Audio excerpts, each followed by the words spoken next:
రాష్ట్రంలో అకాల వర్షాలు మొదలయ్యాయి. నిన్న సంగారెడ్డి, మెదక్, కామారెడ్డి, యాదాద్రి, భువనగిరి, రంగారెడ్డి, సిద్దిపేట జిల్లాలలో ఈదురుగాలులు, వడగండ్లకు తోడు మోస్తారు వర్షం పడింది. దీంతో చేతికి అంది వచ్చినటువంటి పంటలంతా కూడా నేల వాలిపోయాయి. రైతులు ఈ అకాల వర్షంతో తలనిల్లిపోతున్నారు. ఇకపోతే రాష్ట్ర వ్యాప్తంగా మరో వారం రోజుల పాటు కూడా వర్షాలు పడతాయని తాజాగా వాతావరణ శాఖ హెచ్చరించింది.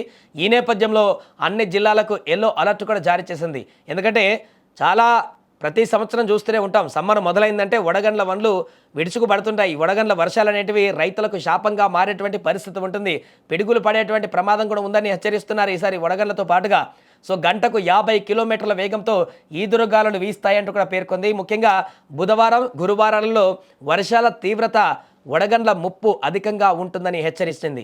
హైదరాబాద్ నగరంలోనూ వారం రోజుల పాటు సాయంత్రం వేళల్లో వర్షాలు పడేటువంటి అవకాశం ఉందని కూడా వెల్లడించింది. అందుకే బయటకు వెళ్ళేటువంటి వారు అప్రమత్తంగా ఉండాలి. వడగండ్ల వర్షాలు, పిడుగులు కూడా పడేటువంటి అవకాశం ఉంటుంది కాబట్టి ఖచ్చితంగా జాగ్రత్తలు తీసుకోవాల్సిన పరిస్థితి ఉంది.